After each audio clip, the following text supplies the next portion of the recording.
What's up, EgoHackers? Welcome to CS Joseph Podcast. I'm your host, CS Joseph. Today's episode, we're going to be discussing vulnerability versus invulnerability, how this affects the genders according to the Octagram. Something you folks should be very much aware of. I started learning about vulnerability and invulnerability when I read Models by Manson, who is a subconscious developed male. Honestly, I think he's a cuck. But, some people, they don't exactly agree with me on that. But the bottom line is that, how it's presented within this book is that Manson had actually, discovered that if he's willing to be vulnerable with women, he's able to have better relationships with them. And instead of fake, bad, terrible, poor relationships where they end up not respecting him, they end up not calling back, all that kind of thing.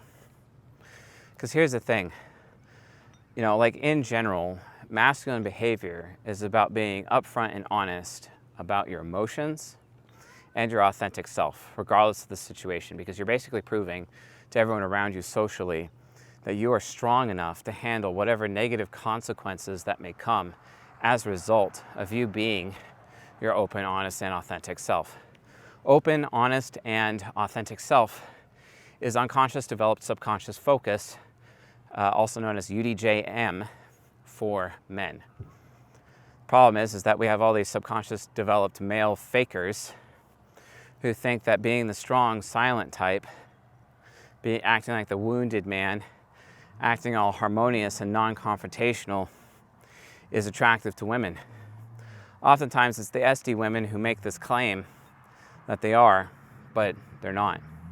What's even more interesting is that when you look at the UD women, the more feminine women, the more beautiful women, the better women, the UD women, get scared being around. The more feminine a woman is, the more fearful she is around men who are the, quote, strong and silent type, right? Because those women never know where those men stand, and it freaks them out. And SD women just live life under the assumption that they will never know where men stand, ever. So they don't even have the neural pathways or the life experience on how to deal with a man who is actually open and honest and authentic, because they have the working expectation that men in general behave like the opposite. And of course they would, especially since 80% of the male population in Western society acts that way. And it's getting higher and higher and higher throughout the entire world. Probably the countries that have it the least, I would say, is probably Russia and North Korea at this point. But it's a problem, and it continues to be a problem. Over and over and over. So, what do? Well, Manson discovered that if he allows himself to be vulnerable with a woman, that things change. Well, let's talk about what vulnerability is with men, right? Don't you think that being open and honest about your emotions, potentially with even strangers, and you're walking Mr. TMI? By the way, there's no such thing as TMI. We're all human. We all have shit going on. There's no fucking such thing as TMI. Not among adults. And for anyone who has that point of view, otherwise, guess what? You're just a pussy. You're just a pussy, and you want to have everything swept under the rug. Stop being a pussy and grow the fuck up, okay? We're all human, right? If I have to, undress my clothes in front of everyone else at the men's locker room, okay, and have this insane expectation of privacy, no. Because that's the thing, subconscious developed men are overly invested in privacy, very overly invested. When the reality of the situation is that life forces them to be open, especially on the battlefield. They have to be open, because if they're not, they're going to die. Because communication and quick decision making is what saves their own lives and saves the lives of the men that are with them, okay? So they have no choice but to be open. They have no choice but to be vulnerable enough to reveal their emotions to other people around them, even if those people are strangers. And then they have to be authentic about it and not fake, also known as harmonious. And this is explained in the Octagram. If you want to learn more about these psychological concepts, go to school.com/csjoseph. SKOOL.com/CSJoseph. All right, take the Season 40 How to Personality Type Yourself course, and it goes in deep explaining the aspects of Octagram 4.1 and what that actually means so that you can gain the benefits of this knowledge in your life, as well as how to psychoanalyze yourself accurately and psychoanalyze other people. Okay? So, understanding the Octagram gives you these advantages. When you know that the top 4% of men out there, they're the ones who are open, honest, and authentic. Look at the Tate brothers. I would say that in general, they're pretty successful by male standards, right? They are open and honest and authentic, right? Okay, so but who's not? I don't know, the guy who's doing, like Brian Atlas of the, who just seems like another Mark Manson clone. He's not that way. You know, you can tell. A clavicular, oh my God, that guy, he is so closed and so private, constantly trying to put up a front, a facade at all times. But the girls that he gets with, they're all hoes, for one. None of them are wife material at all. And those women have just assumed that all men in general are acting like clavicular anyway. So they're just trying to find the best that's available within that specific expected behavioral subset, psychologically speaking. And that's why it looks like, oh, clavicular's getting endless pussy, right? Well, he might be, but he's not going to have children. That man doesn't even have what it takes to be a father. Not at all. So that's the reality.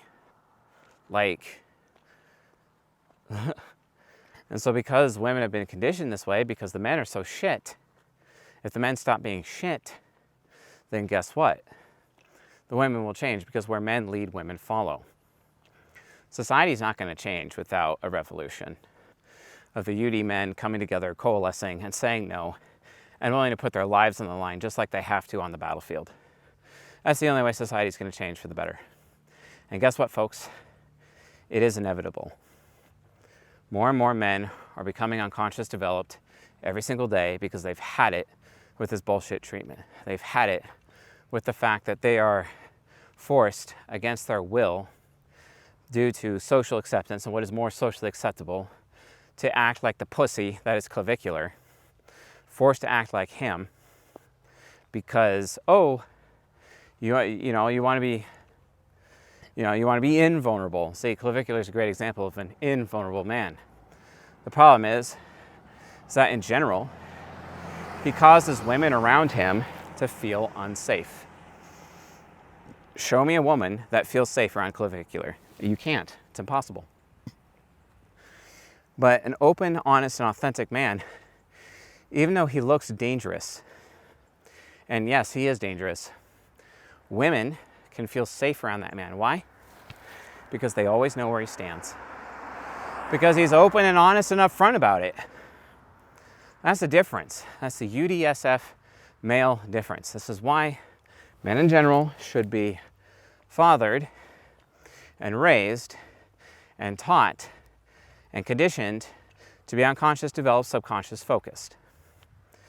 And then all the women will start to feel safe again. You know what's also interesting? In the last episode, we talked about how men go off to war, but it thins out the weak men from the strong men, and thus there's more women than there are men. This allows for a polygynous society. Well, guess what? When you look at a polygynous society now, our society is becoming more and more polygynous. Ryan Terabon did a video called How Women Are Creating a Polygamous Society. It's on YouTube. Go watch it. Okay? And basically, he doesn't realize that he's talking about it, but the unconscious, developed, subconscious, focused men, well, the top 4% of men, they're the top earners, they're the best in health, the best on every marker. All of them. Every metric, they're the best. And these are the men banging all the women. Doesn't matter if they're UD or SD. And so psychologically, what was supposed to be facilitated in war in terms of death to thin out the herd of men is already happening because women are starting to realize that the UDSF men are cut above. And oftentimes it can take decades for a man to become UDSF. But the second he becomes UDSF, all of a sudden he's able to attract the 18 to 25-year-old women for the first time in his life. And it continues on to be able to do so. Because men, as long as they remain UDSF and they continue to work at it, they'll always be in their prime. A man will always be in his prime, and he just gets better and better with age. Because remember, age and treachery always beats youth and skill, every time. Men should not be shamed for their age. They should be supported their age. Women, however, I'm sure everyone in society already treats that by the opposite, because it's biologically true. So keep that in mind, folks. Understand the difference between invulnerability and vulnerability. Vulnerability takes a kind of strength. Vulnerability, as exemplified as a man having enough personal strength to be open and honest and authentic with who he is and his perspective on life, including his opinions. You know, it's not unlike going downtown, seeing a woman acting all masculine, and then what do? I emasculate her publicly. I'm like, wow, you're really gross. I can't tell the difference between whether or not you're a man or a woman with your behavior. That's me being open and honest and authentic. Yeah, she's hurt. Yeah, she's probably scared or whatever, because most men are too pussy to act that way anyway. But at least she knows where I stand. And that's helpful to both of us, because then that way we can make the choice to not associate with one another. Because I don't want to be in the presence of masculine women. They disgust me. And they should be disgusting you too. But if you're that weak fucking SD male who's like wanting a woman because of your fucking mommy issues, because you were over-mothered as a child, guess what? You're a piece of shit. You should probably go past your rite of passage. Problem is, the rite of passage you don't choose. It chooses you. And life, one way or another, with the pain of life, will get you to that point. Stop looking for safety nets and start realizing there are no safety nets. You need to lock in. We talk about this on the Hacked Off podcast. It's called lock maxing. You really need to lock max.